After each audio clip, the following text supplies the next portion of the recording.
At first glance, a fire ant hill, or mound as it's properly called, looks impossibly small. And yet, a colony of up to 250,000 ants call it home. But here's the secret. That mound is just the tip of an enormous iceberg. So let's take a closer look at what's inside an anthill. The mound is really the top of an enormous underground structure, the nest, which is basically a giant nursery, a nice, cozy place to raise babies.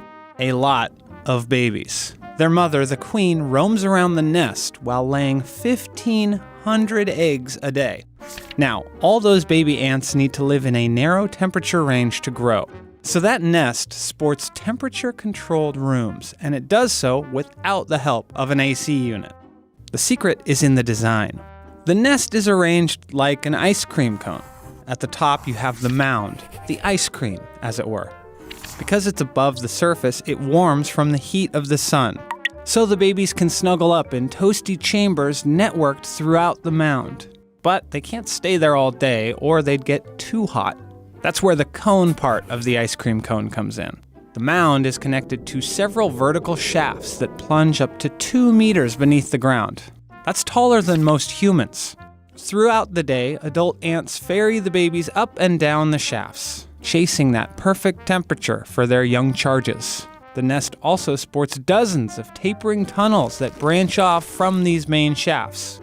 These connect to small chambers where the ants rest, eat, and feed the babies until it's time to move the little ones once again. Now, there's one more type of tunnel inside the nest, but only a few ants ever use it.